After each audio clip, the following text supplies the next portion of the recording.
আমার স্বামী অভ্র আজ বেতন পেয়েছে। 25শে রমজান শেষ হলো, এখনো ঈদের কেনাকাটা করিনি।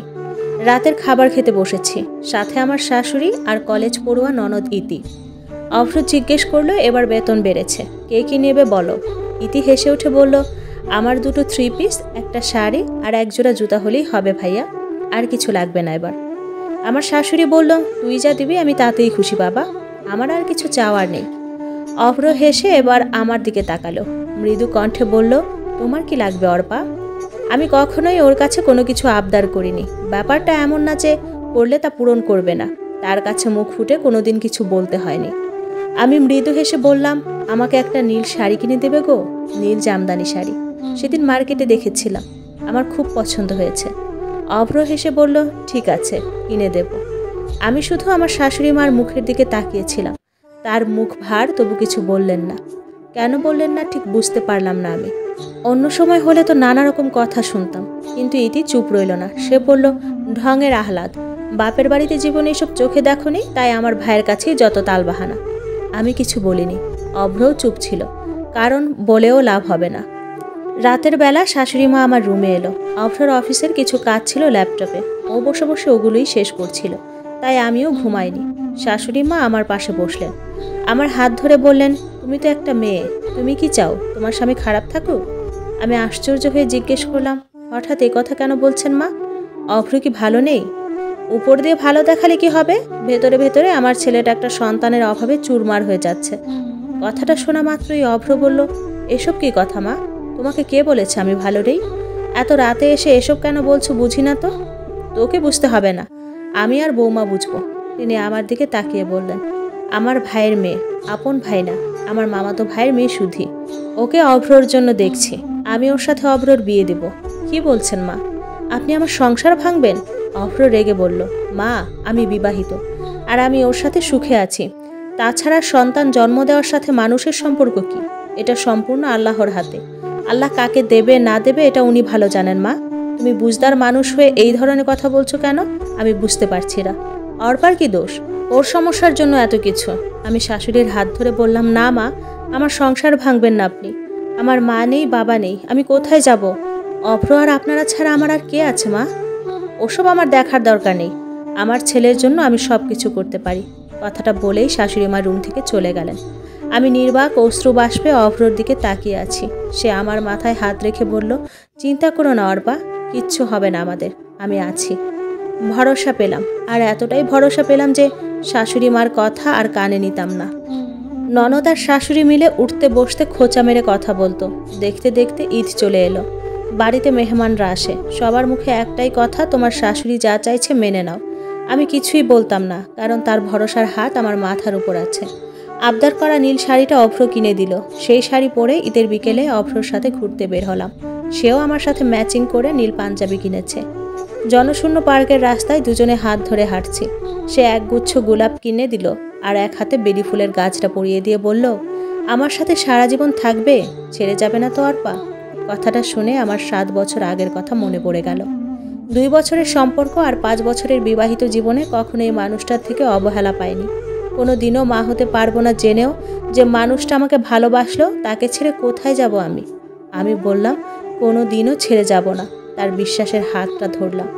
সেই বিয়ের আগের দিনগুলোর মতো রাস্তায় দাঁড়িয়ে ফুচকা খাওয়া, হাত ধরে ঘোরাঘুরি করাতে মনেই হচ্ছিল না যে আমাদের এত বছরের সংসার জীবন পার হয়েছে। মনে হচ্ছে 7 বছর আগে সে নতুন প্রেমিক অভ্রর সাথেই ঘুরছি। নতুন করে ভালোবাসলাম, পরিস্থিতি বদলাতে বেশি সময় লাগে না।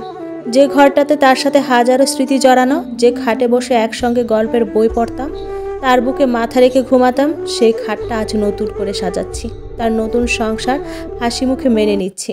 কঠিন নিয়তি আমাকে মানতেই হলো। শাশুড়ির ব্রেন ক্যান্সার ধরা পড়ল, অভ্রও কেমন বদলে গেল। মায়ের সুখের জন্য সব কিছু করতে রাজি হলো, ইদিকে দেইনি। আমি একাই সাজালাম রুমটা। বুকটা ফেটে যাচ্ছিল খাটের মধ্যে অভ্রর নামটা ফুল দিয়ে লেখার সময়। প্রথম ফুলসজ্জার ঘরে প্রবেশ করে এই খাটের দিকে চোখ পড়েছিল। আজ আমার নামের জায়গায় সুধি নামটা লিখতে দম বন্ধ হয়ে আসছে। মেনে নিলাম, নিজের বন্ধাত্মকেও মেনে নিলাম। কিছুক্ষণ পর ইতি আর আরও কয়েকজন আত্মীয় মিলে নতুন বউকে ঘরে আনলো। আমি তার দিকে তাকাইনি, তাকে দেখতে ইচ্ছে করছিল না। আমি আলমারির চাবিটা তার হাতে তুলে দিলাম, সাথে একটা ডায়মন্ডের আংটি পরিয়ে দিলাম, যেটা ছিল এই রাতে অভ্রর কাছ থেকে পাওয়া আমার প্রথম উপহার। সবাই নতুন বউকে ঘরে দিয়ে বেরিয়ে গেল। আমাকে বেরোতে বলল না, আমিও বেরোইনি। কিছুক্ষণ পর অভ্র এলো। আমি তার দিকেও ফিরে তাকাইনি। নতুন বউয়ের হাতটা তার হাতে দিয়ে শুধু বললাম, দেখে রেখো। কাকে বললাম জানি না, আমি না বললেও দেখে রাখবে, ভালোবাসবে দুজন দুজনকেই। আমি রুম থেকে বেরিয়ে এলাম। এখন রাত 2টা বাজে। পুরো বাড়ি নিস্তব্ধ। আমার হাতে একটা অ্যালবাম, যেখানে আমার আর অভ্রর ছবি। চাঁদ উঠেছে কি উঠেনি, মেঘের কারণে তা ঠিকমতো দেখা যাচ্ছে না। অ্যালবামটা খোলা মাত্রই বুকটা কেঁপে উঠল। কেন জানি নিজেকে সামলাতে পারলাম না। খোলা আকাশের নিচে ছাদে বসে অঝরে কাঁদলাম। কেউ শুনল না। জানি না কেন এমন লাগলো হঠাৎ। কাঁদতে চাইনি, তবু ইচ্ছে মতো কেঁদেছি। স্বাভাবিকই তো ছিলাম। অভ্রর কথা ভাবতেই বুকের মধ্যে কেমন জানি করছে। অভ্র কি করছে? আমি মাথায় হাত না বোলালে তো ওর ঘুম আসে না। ও অন্য কারো সাথে। ভাবতেই সব কিছু ওলট পালট লাগলো।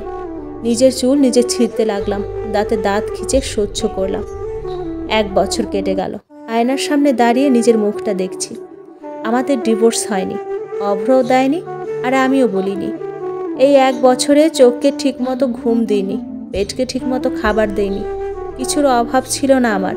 তারপরেও আচমকা বাচ্চার কান্নার আওয়াজ পেলাম। চোখ মুখ বন্ধ করে সহ্য করলাম। ওর বিয়ের পর আমরা কেবল কাগজে কলমে স্বামী স্ত্রী ছিলাম, এর বেশি আর কিছুই না। একটা শুষ্ক ঢোক গিলে তার রুমে গেলাম। 1 বছর পর রুমটাতে প্রবেশ করলাম আজ। কেমন জানি অপরিচিত লাগলো সব কিছু।